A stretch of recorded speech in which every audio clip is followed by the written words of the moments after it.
Tonight we have Mark Randazzo coming to speak to us, and I have a very long bio that I'm probably not going to read because he's shaking his head. But Mark, amongst many other things, works for the Edge Funders Alliance, and the Edge Funders works within philanthropy to raise and deepen understanding of the interconnected nature of social, economic, and ecological crises that threaten us. Edge works to increase resources for communities and movements creating systemic change alternatives for a transitional society that supports justice, equity, and the well-being of the planet. So, Mark. That's it. Everybody, is this on? Yeah. I'm really, really happy to be here. I've been traveling for about 3 weeks. I live in Marseille, France, and came here about 2 weeks ago, first in Australia, meeting with some funders there, and then I've been involved with some of the different funder meetings that have happened here over the last few days. What I want to do tonight is just tell you a little bit about the work that we do, but really it's all in the context of, I work with funders, the Edge Funders Alliance. It's Engaged Donors for Global Equity. It's a network of about 90 foundations, mainly in the US and in Europe. I think maybe we'll have a few members coming out of Australia and New Zealand after this trip, I hope. But our main purpose is really to, and I'm going to explain why. I'll tell you a little bit about our work and some of the work we do with movements, but we're really here specifically and precisely and exactly and work around the world to support movements like ActionStation. When I hear words like ActionStation harnesses energy, passion, vision, life, that it's got 150,000 strong members, and it's all about the power to make change. I mean, that's exactly what we're all about. So Edge is this network of funders. We came together in 2012. It was the merger of two other funder groups that were mostly US-based. One was called Grantmakers Without Borders. The other was one that I ran since the Seattle WTO ministerial meeting in 1999. I started in about 2000, called the Funders Network on Trade and Globalization. And basically, Edge exists. I'm going to show you a little video so you'll get a sense of it, but basically the way I describe it is Edge is a space for funders and donors, individual donors and foundations. This is not in our formal literature, but the way I like to talk about it is it's a space for funders and donors who are supporting the necessary fights for more equity, more justice, more sustainability within the world as it is, but are also thinking about the deeper systemic changes that we need to get to really have societies begin to approach true justice, true equity, and true sustainability. And so what I really love about everything that I've learned here since I've been in New Zealand over the last week or so, but also with ActionStation, is that there just seems to be amazingly, and I haven't seen it as much in other places, this culture of looking backwards to see where we came from, where you came from, but also looking forward. And that business of looking forward is great. So without too much more ado, I think, well, let me just say, I'll say one more thing, and then I'm going to show you just a quick, it's a 2-minute video that'll give you a sense. You can hear from some of the funders themselves about what we do. But we have this strategy. It doesn't even really amount to a strategy, but it's the best we've got, where we reckon ourselves in the role that Edge Funders plays with funders to kind of like a mapping app, so that when you do the work and when you're looking for something locally, you zoom down with your mapping app. So if you're looking for a restaurant or you're looking for a certain place in the cityscape, you would zoom down. And most of the work that we all do is zoomed down, and most of the work that funders do is zoomed down. It's zoomed down in their issue silos, their expertise, and all of that. Edge's role really is, but then just like with a mapping app, when you want to see the whole city block, or you want to see the whole cityscape, or you want to see the continent, or you want to see beyond the horizons, you zoom up. And so Edge, in a way, provides a zooming up function with funders and donors. We try to get funders to zoom up to see the global links between all of the work that we do when we're working locally, to see the ways that all of the issues that we are addressing are connected and systemic, and to have more of a systemic critique. And then very important for us also is a concept, maybe if we have time I'll talk about a little bit later, of the grassroots organizing sector, community-based organizations, their networks with their NGO allies. And so let me just show you this little film very quickly, and you can get a bit of a sense about what we talk about.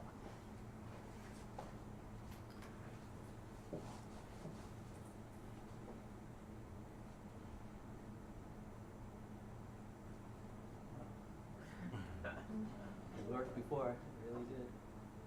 Why is it doing that?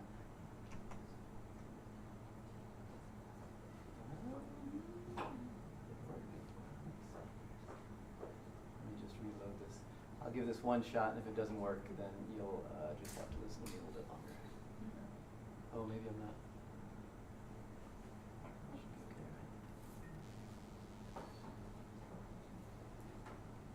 Now you can see my messy. There we go.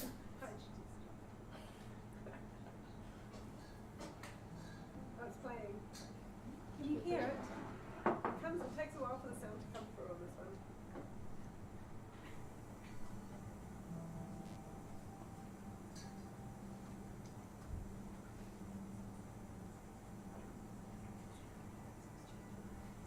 The greatest task philanthropy has is not simply to give to what exists, but to reimagine what's possible. Foundations, philanthropy, donors need to be thinking about how do we basically make ourselves not necessary in 20 or 30 years because we're trying to fix the problems and not just ameliorate them. It's almost common sense by now that we do need some sort of change. It can't go on like this. We could be supplying immediate solutions, the band-aids, forever. Can't address environment without addressing economy. Can't address economy without addressing race and poverty. We need to understand that the struggle to address global poverty and the struggle to address environmental injustice and to prevent catastrophic climate change can and should and must be seen as two sides of the same coin. What we're trying to do as edge funders is to get people on the edge of that comfort zone of thinking about the relationship between the here and now and the local and the long-term vision of a global transformation. It's rare that we have time just to reflect on the impact of what we're doing or frame it in any way. What does a prosperous society really look like? How do we govern differently? How do you have economic growth that's not accompanied by inequality? We all need space for the big questions to be asked and answered. Edge Funders provides a very critical space to have those kinds of questions and that analysis. The most important kind of philanthropy has to, in my mind, be systemic, seek transformative change, and find those projects, those groups, those ideas which will build toward that kind of change. If you are not on the edge, you're taking too much space.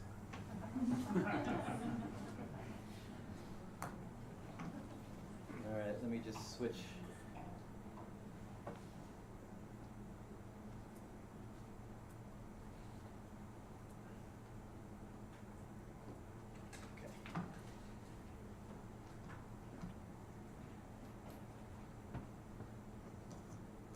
Okay.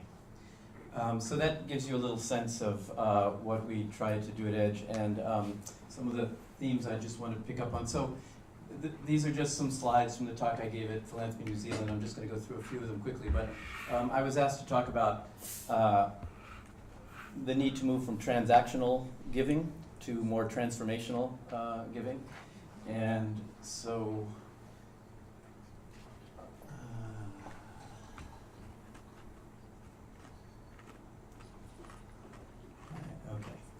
So one way to think about that is, transactional giving, traditional time-limited, project-based, we're all familiar with that, and that's what most of us do most of the times. But if we're really looking at the kinds of things that I was talking about before and that's referred to by the funders in that film, then we know we need to be more transformational, more systemic, more collaborative. Probably one of the most important things is long-term change, and then how do we try to address root causes rather than symptoms. Symptoms of the crises are important because they harm people and they do have to be addressed. But if we're only focused on the symptoms, then we're going to always be focused on the symptoms. How do we get at the root causes? So that's what we try to do. Okay,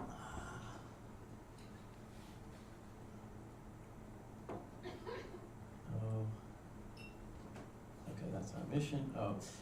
We had a conference in Barcelona about 3 weeks ago now, our annual conference. It brings together, this year we had about 180 funders and donors together with around 60, more like 70, 75 civil society leaders and movement partners from around the world.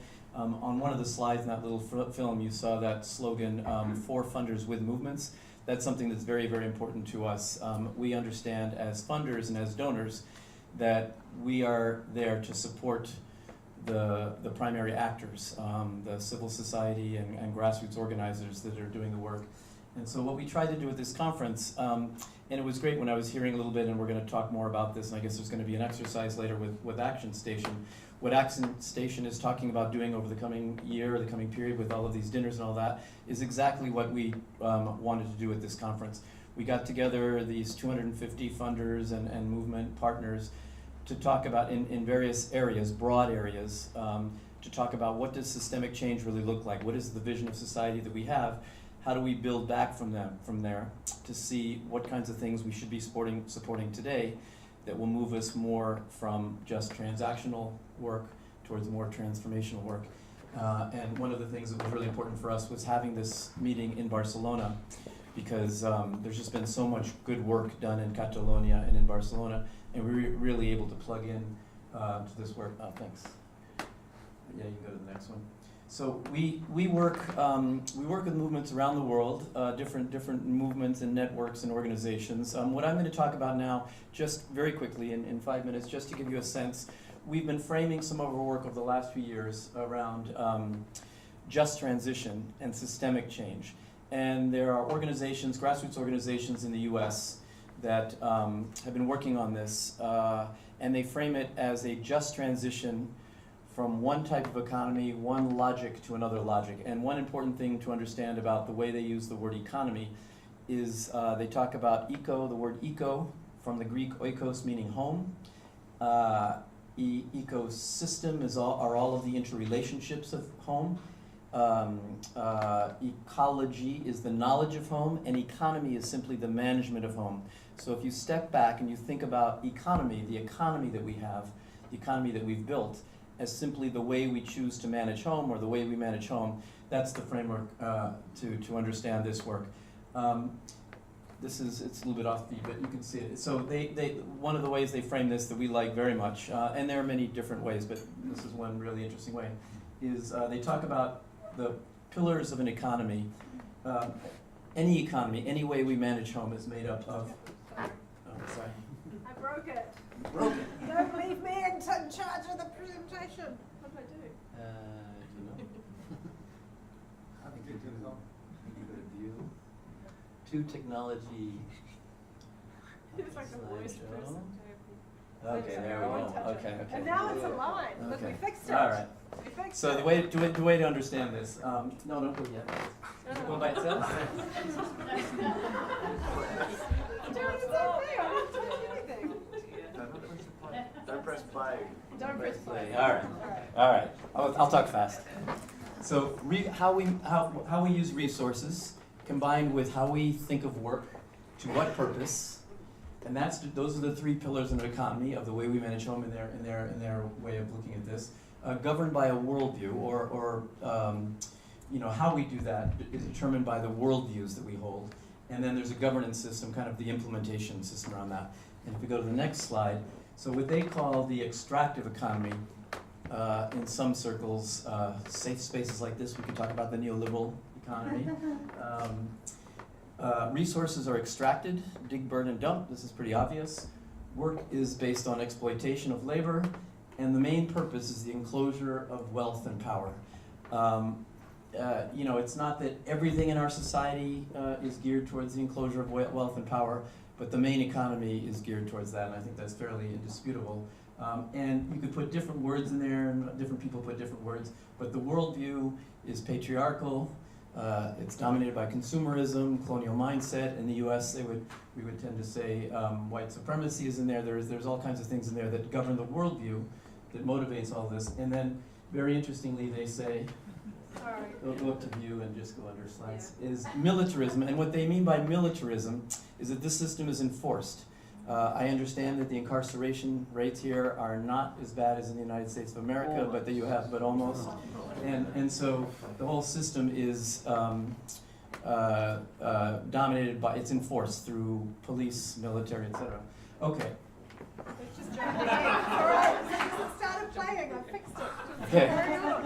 All right, now you can go to the next one. So, okay, so wait a minute, let's just look at this for a minute. Okay, so this is now the economy that we want to move towards, and they call this a living economy or a regenerative economy, in which, this is a comedy show, in which resources are regenerated, work is cooperative, the purpose is social and ecological well-being, and I can send these slides to you, and actually they've got some great stuff I could send to you if people are interested.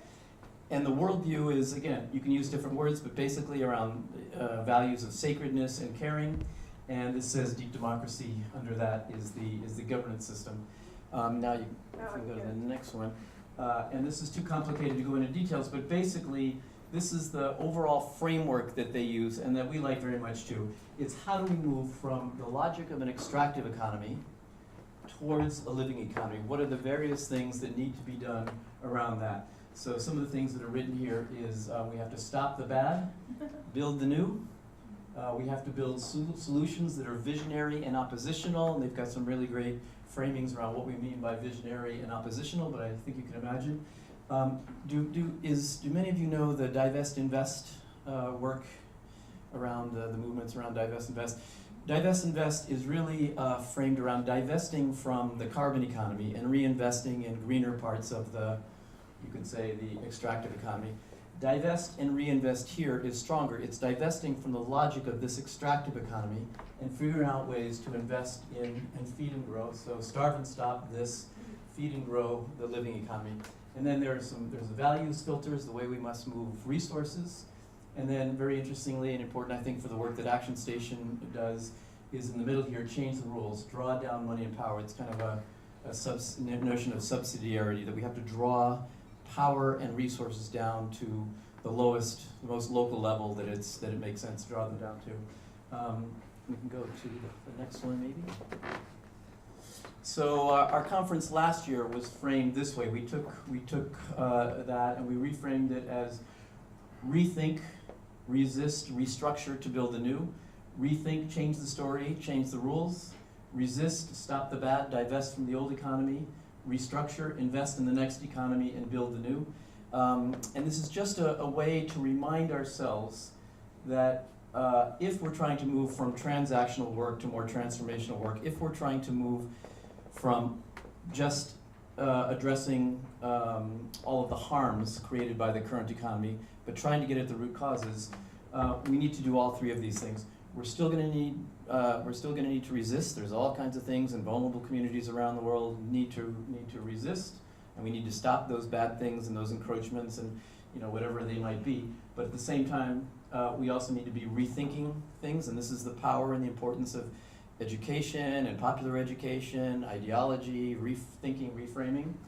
We need to change the rules and the laws, and the importance of citizen action to change rules one by one. And then investing, and we have to also be thinking about those alternatives, the systemic alternatives which exist all around the world that we need to be investing in more fully. And so just the last slide I'll show you, there's a group in Richmond, California. So the Movement Generation Justice and Ecology Project is part of a large coalition of about 40 networks and groups that include the Indigenous Environmental Network, many groups and networks across the United States in communities of color, in poor working class communities. They're all together in this network called Climate Justice CJA, Climate Justice Alternatives, and their slogan is communities organized to build a just transition. And they all work together in doing this work. This is Richmond, California, one of the groupings of those groups north of San Francisco.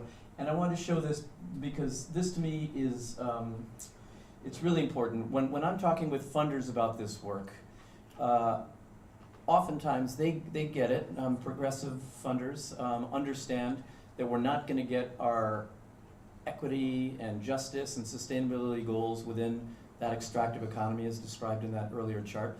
They get that.